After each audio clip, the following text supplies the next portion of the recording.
คืนปอกวายยามเลยอยู่ยานเมืองเฮาคือคืนเมื่อถึงอ่องเมืองตีเกิดเศร้าทาง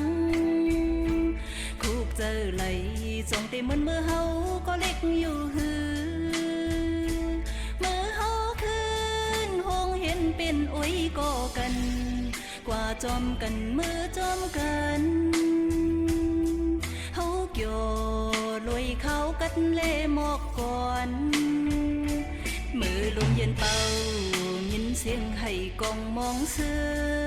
งปีมาขอคมจื้อเล็กกำเยอะกำลงก็เข้าโวยขิงหมอกก่อนกี่มาเข้าซึ่งนั่งในกบเฮายามทุกน้ำกันมาเลหือหันเนื้อดามีเนื้อเจอเงาผางห่างเฮาเฮ็ดก็กันนั้นเสียงหิ่งตีหงเห็นโหวานห้ามเป็ดเย้าเฮือมนั้นเสียงอ่านดิกไตก็โปเย็นไว้เป็ดเย้าฮือมังเผาอยู่ไกลสีลามวนหันก็ต่างหมดกันเตเปียงกันไว้เหมือนเก่า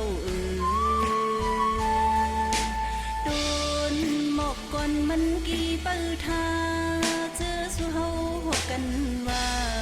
สุ่มปันโฮมเฮากะเดี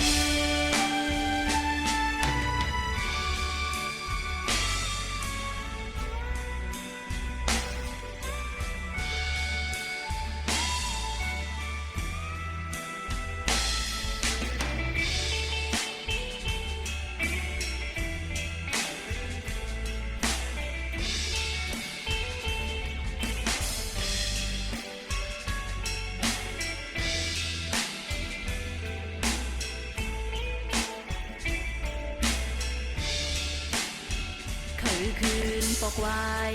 ยามเลยอยู่ยานเมืองเฮาคือคืนเมื่อถึงอ่องเมืองตีเกิดเศร้าทาง